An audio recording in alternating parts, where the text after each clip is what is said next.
Hey guys, welcome back to our part 2 of anxiety and depression as moms. If you guys did not check out our part 1, make sure you go and do that. It was really touching and emotional, and so we really want you guys to watch that because this is going to kind of wrap up everything we kind of just discussed in that part 1 on Monday. But we were talking, and Candace, you were saying that you didn't know what to say because you really don't feel that.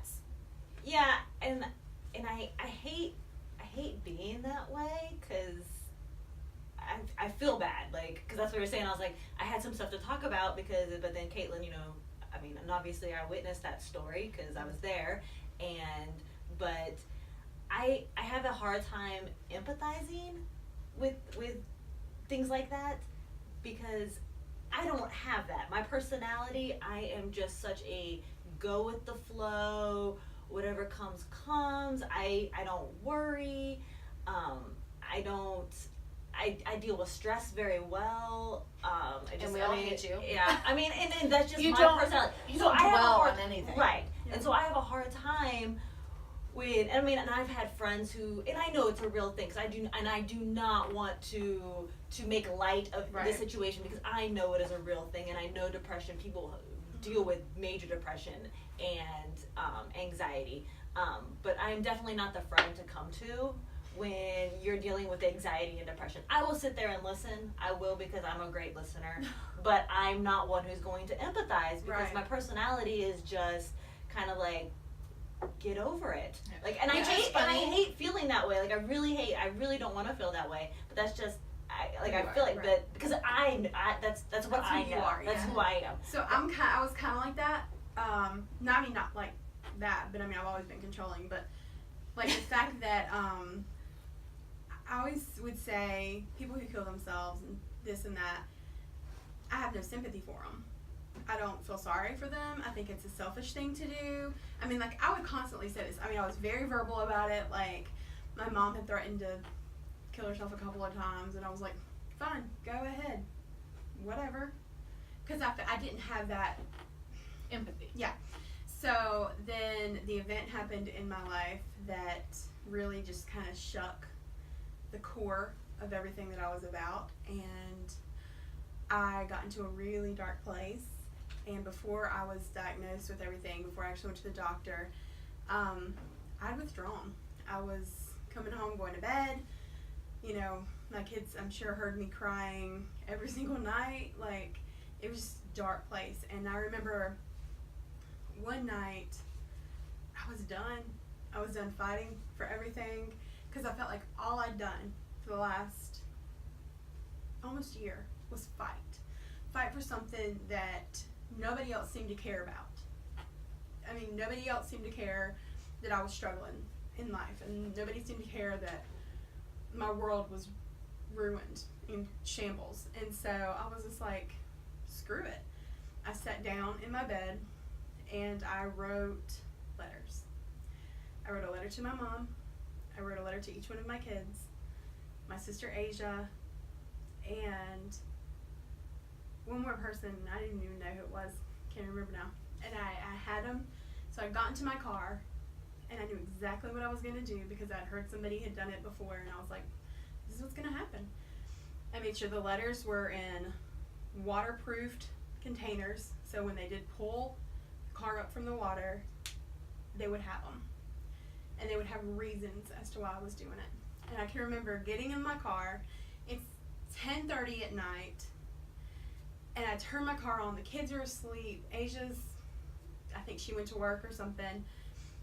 And at that point, nobody was talking to me. Nobody was there for me because nobody knew how to help, And I always try not to rely on my kids for comfort and things like that. And I didn't feel like I was comforting them. I didn't think I was doing anything for anybody. And so I was just gonna drive off a bridge and just be done. I had it all set out. They were working on one of the bridges near my house, and I was like, that's perfect. It's a perfect shoe-in to just in.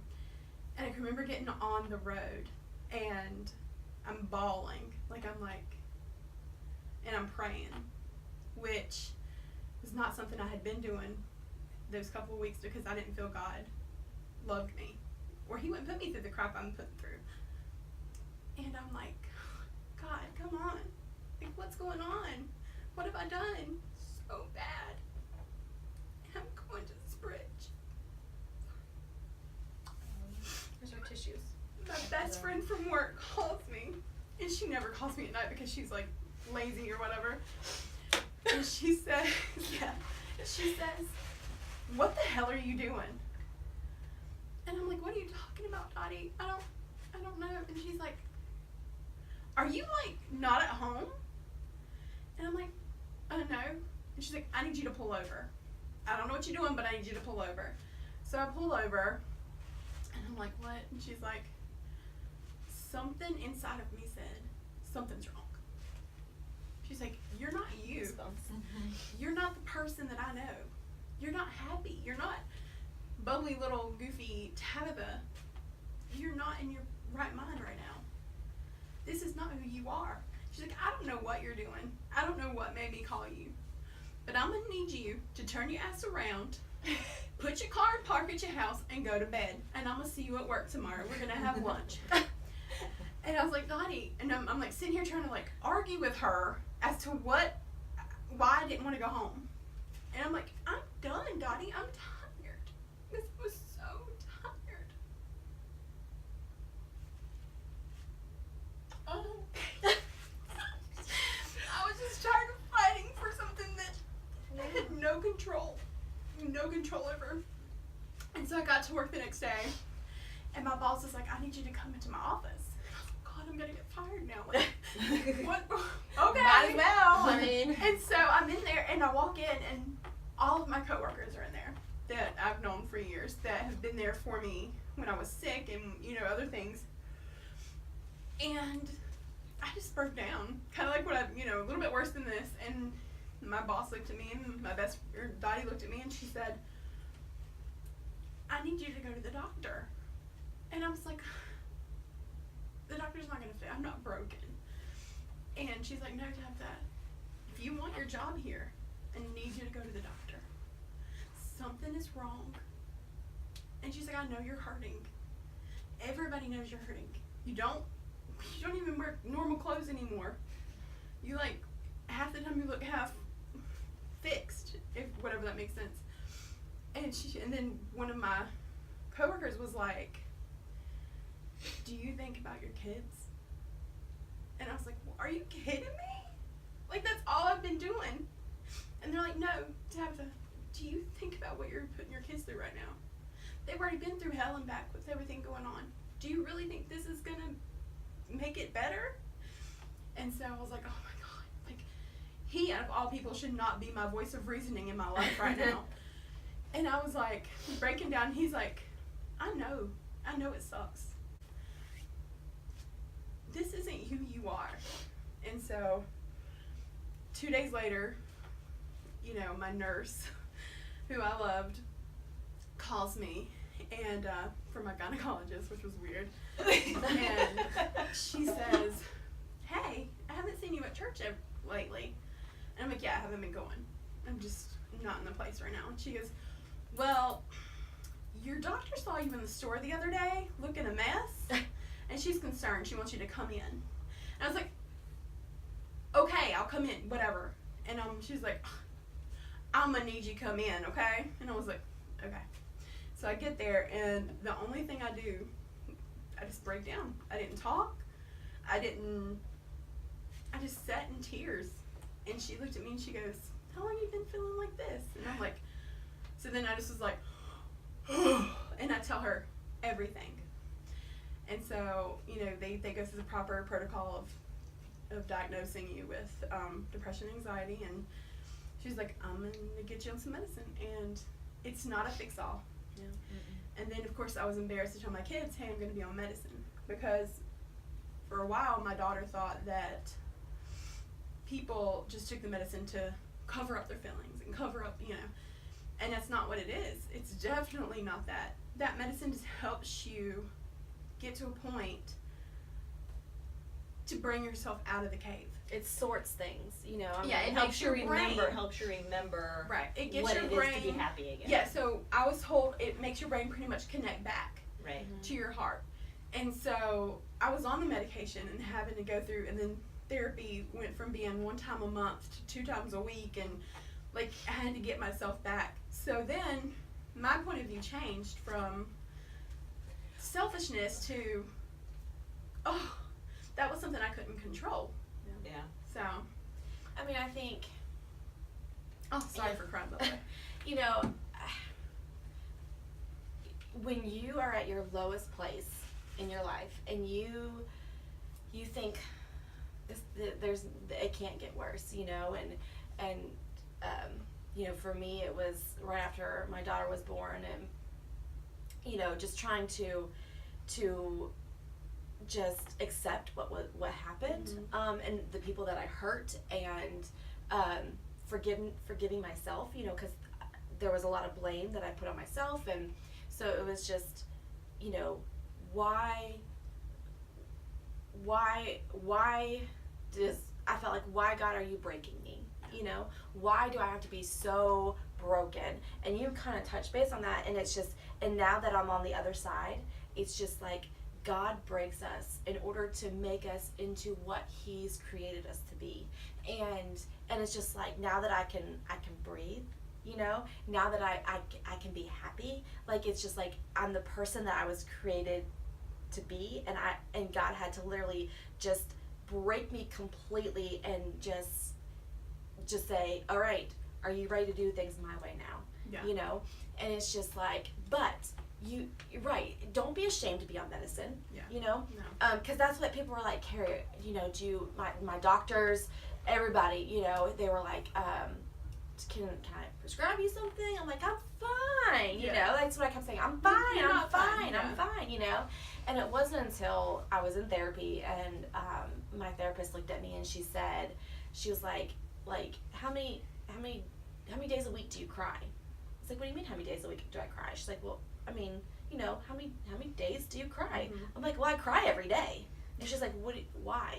And I'm like, It's well, so normal. I was like, I'm fine through the day, you know, but once everybody's in bed, I said, I just stay up and cry, and, you know, until like 2-3 o'clock in the morning, and then I get up and I Get ready for work. do what I have to do, yeah. and then when everybody goes to bed, she goes, no, That's not okay. that's not okay. That's, you know, she's like, I can't write you a prescription, but I'm telling you, go to your doctor and get you a prescription. I couldn't focus my thoughts, you know, like, because it would be like we talked about that snowball effect, like one thought would turn into another thought, and then it would turn into another thought, and all of a sudden I would like, and I just can't breathe, and I'm just like, I can remember driving and just being like, you know, because it was just like I couldn't. Nice sound. Oh, thanks. We'll get to that one day. But it was just like, you know, like it's okay, like, and so I went to the doctor and I'm like, okay, so apparently I'm not okay, and so, you know, you put me on some medicine to kind of help just sort my thoughts, you know, and just be able to process stuff, because I couldn't find who I was until I processed everything that happened. And so with Kinsey, being as she was with the medication thing, thinking it was just a cover, people just take it to whatever. Thankfully, she was in school one day and they had to do a whole thing about, you know, studies and stuff like that. And she came home to me, she's like, I get it now. Yeah. Yeah. So it worked out really well. And the thing is like, so don't be embarrassed. Accept that help, you know? And it's not a fix it. It is not a fix it, because it's not going to cure what is happening. Yeah. You know, it's not going to just be like a miracle worker, and you're gonna go wake up the next morning and be like, oh, it's such a lovely day, you know, All of a sudden, like it goes from like dark and cloudy to like the sun shining and with the birds rainbows, are and, you know, but it allows you to process what's happening and then accept the help. Talk to a therapist. I was so like, I don't want to talk about my stuff. I don't want to talk about a stranger. Yeah, and I'm like, what do you say? Like, you just sit there and just stare at each other, you know? And my dad, he didn't push me, but he didn't force me, but he kind of pushed. Urged you. Yeah, you know, like, you need to go. And I'm gonna need you to go. and it was the best thing that did happen to me because I was able to just talk and see it from somebody who wasn't my family, and not that my family didn't matter. I appreciated their input. It's an outside source that Yes. just And it's listened. and it's able to kind of you learn about yourself, and when you figure out who you are and your purpose in life, then it clicks, then it just like, okay, I'm here because of this reason, and I am who I am, and you can like me, you don't have to like me, that's fine, but this is who I am, and this is what I stand for, Right. And so when you find that and you can finally start to breathe, that heaviness that we talked about finally starts to just kind of Lift. slowly go Yeah. away, and it's just, that doesn't mean that I'll never be back to that point again, It just means right now. it you're just in a means good right now place. I'm in a good Right. place, Yeah. and I know, The signs to look out I know for. the signs. Yeah, like I've learned, because dealing with depression as a teenager, I've learned to figure out how to keep myself out of that deep, deep, dark depression. And so it's just like making sure that I'm not sitting at home, in the dark for a long period of time, and like when I'm kind of feeling in my feelings and just being Yeah. like, just forcing myself to go out, and that's hard. It's Should've hard. done that this week. It's hard, I you tried. know. Yeah, I know you So did. being accepting to when your friends are like, "Hey, what's your problem?" and Yeah. let's go out, and then having to say, "Okay, I will You go." really want to know Force what my yourself. problem was? Is that Brian did not burn my hot dogs good enough. He did such a great job. That's your own fault because He's you so told them they were good. sweet. He was like, "Are they burn enough for you?" I was like, "Yeah, Sure. So okay. actually the best. I was like, But it's about our time to kind of wrap things up. So, "You're not alone." yeah, please. And just because you're not going through it today, just because, you could be sitting at home and being like, these women are crazy. Which we are. Next week, you could be going through it. And so this Yeah. is a good video to even come back to as a Reminder. Reminder. I feel like I want to come back to it. And it's just our goal for these videos that we do is to help other people feel whole and complete and healthy, and so it's so important when we talk about mental health, because it just doesn't affect your mentality. It affects you physically, emotionally, spiritually. It takes everything out of you. And so just talk, that's the biggest thing you've got to do, is just be honest and open and start conversating. Whether that be with somebody you trust, or whether that be with somebody, that you need to go to a counselor with. But I also think it's not just for those going through it. It's for those who spot it. Yeah. To be able to That's all, folks. just to be able to be there for your friend and to kind of know, like, Yeah. your mood shifted. Dude, this isn't you. Yeah. So. Being aware, and that's the importance of having people, having a mom squad, is to be like, hey, something's not right. not What's clicking. going on? Yeah. Caitlin, you need to ask. And 'Cause you were there. she's so. It's not. But Blow my nose. Oh, I need to. Yeah. so okay, so just be healthy, be happy, and We're on the corner. life Healthy and sucks, happy. guys. Life sucks, but it's life. Enjoy it. It gets better. It does. And then it gets worse again. And then And it then gets Live better. y'all best life, YOLO. Peace. So, all right. So again, thank you guys so much for staying tuned with us and watching this week's episode. Finishing up anxiety and depression, and we appreciate everything. We appreciate the likes and the subscriptions. So make sure that you like and subscribe down below. And thank you guys for watching hashtag Mom Squad. Diagnosis Mom Polar. Make sure that you guys comment so we can answer questions and start again talking about this subject of mental health. So, Yep. We'll see you guys next week. Bye.